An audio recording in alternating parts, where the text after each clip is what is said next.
3 days after giving birth, I was counting coins to pay a hospital bill, when my grandfather walked in and asked me one question that froze my blood.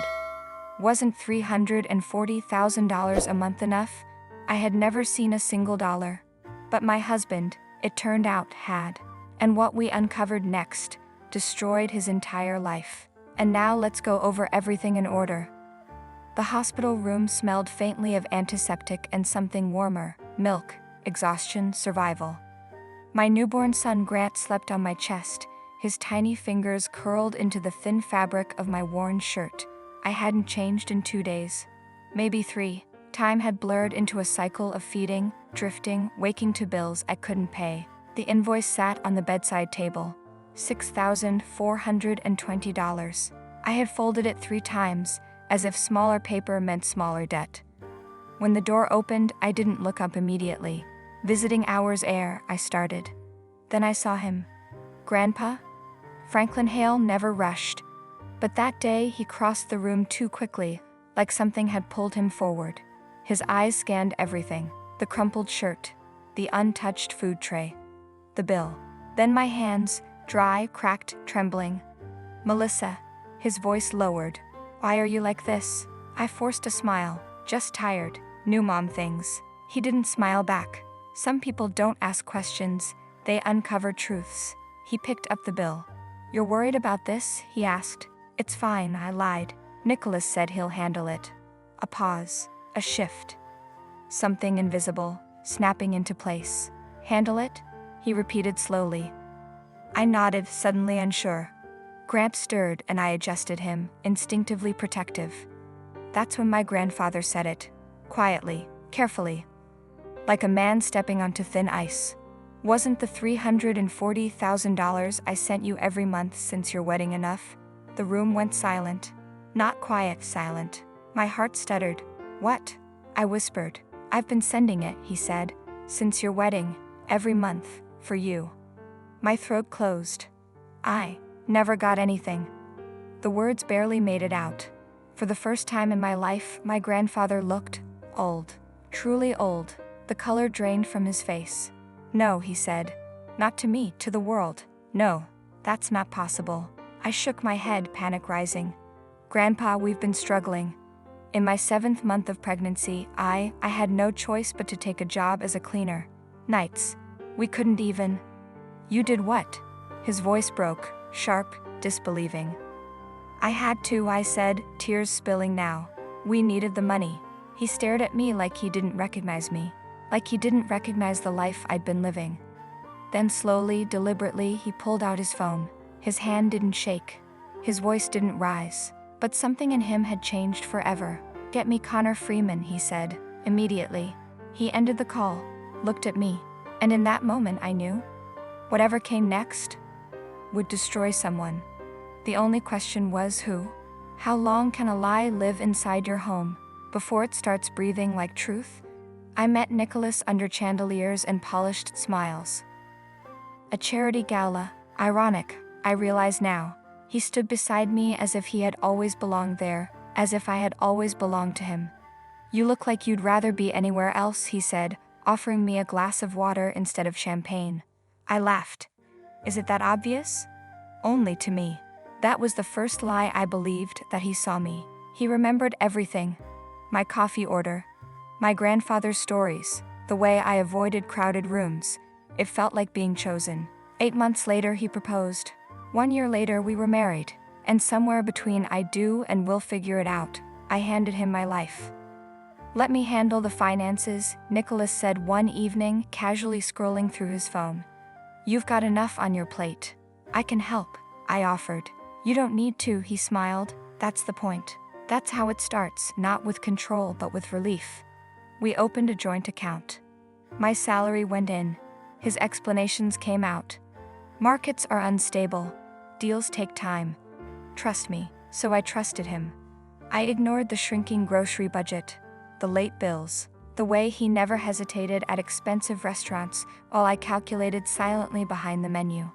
"Maybe we should cut back," I said once. He reached across the table, squeezing my hand. "You worry too much, Melissa." And just like that, I felt small. By the 7th month of my pregnancy, the numbers stopped making sense. "I'm picking up extra shifts," I told him, tying my hair back at midnight. "At a cleaning job?" he asked. "Yes." He kissed my forehead. "I'm proud of you."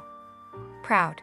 He was proud, while I was mopping floors to survive. I remember one night vividly, my back aching, my hands raw.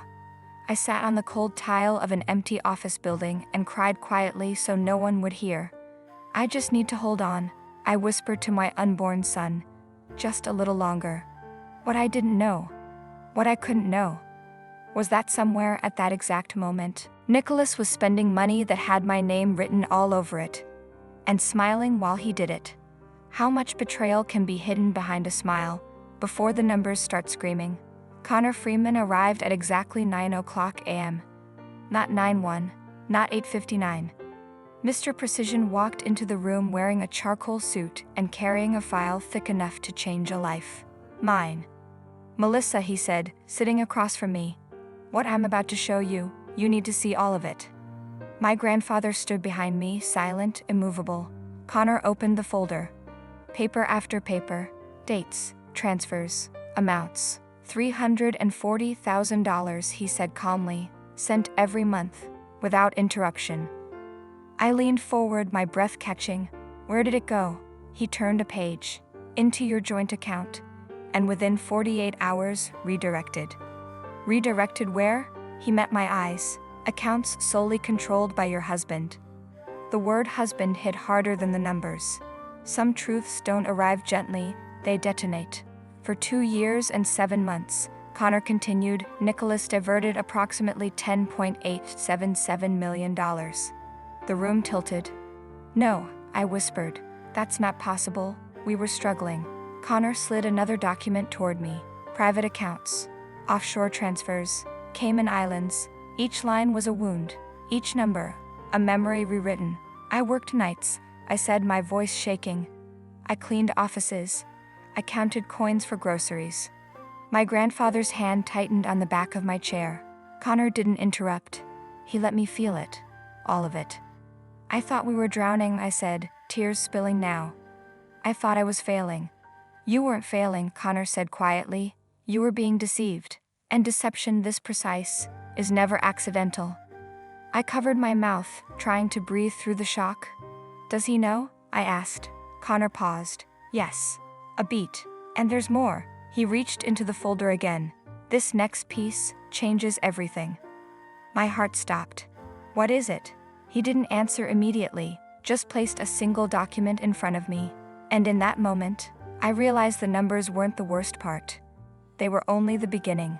What hurts more, the lie or hearing the truth in their own voice? Detective Butcher didn't waste words. He placed a small recorder on the table between us. No drama, no warning. Just truth, waiting. "This was recovered from a synth device," he said. "Listen carefully." My fingers tightened around the edge of the chair. Connor stood still. My grandfather didn't move at all. The recording clicked. Static. Then, Nicholas. Casual. Relaxed. Untouched by consequence. "She won't question it," he said. A pause. Ice in my veins. Then Octavia, Nicholas's mother, spoke up, smooth and certain. "Of course she won't. Melissa trusts you." A soft laugh. His laugh. "And her grandfather," she added. Nicholas didn't hesitate. "He trusts me more." Trust, the weapon they used best. Something inside me folded in on itself. Not shattered, collapsed. I stared at the table, but I wasn't seeing it anymore. I was seeing every moment I had defended him. Every time I said he wouldn't do that. "She'll never find out," Nicholas continued. "Even if she does, she'll take my side. She always does." The recording stopped. Silence roared. I didn't cry. Not at first. I just sat there, trying to understand how a voice I had loved could sound so foreign. "That's not," I started, but the words died. Connor's voice was steady. "It is." My grandfather finally spoke, low and controlled. "He calculated you." It was a precise calculation. That broke something. The tears came fast, sharp, unstoppable. "I loved him," I said, barely breathing. "I built my life around him. And he built a system around you," Connor replied. Love builds homes. Manipulation builds traps. I wiped my face, but it didn't matter. The truth was already inside me, permanent. What happens now? I asked. Connor closed the file. Now, he said, we end it. My grandfather placed his hand over mine. Pack your things, Melissa. His voice didn't tremble. You and Grant are coming back to my house. And for the first time since the recording, I understood. This wasn't just the end of my marriage. It was the beginning of a war. Some men lose everything in a moment. Others lose it piece by piece as the truth catches up. The first headline dropped at 9:12 a.m. By noon, Nicholas's world was collapsing. Investors are pulling out, Connor said over the phone, voice sharp with momentum. All of them. I stood by the window, Grant in my arms, watching sunlight stretch across my grandfather's garden. What about his firm? I asked. A pause. Already dissolving. Money can build empires, but truth decides how they fall. By evening, my phone lit up. Nicholas. Again. And again. I answered on the fifth call. Melissa, listen to me. His voice rushed, breaking. This isn't what it looks like. I said nothing. You're overreacting. Your grandfather, he's manipulating this. A strange calm settled over me. No, I said quietly, you just never thought I'd see it.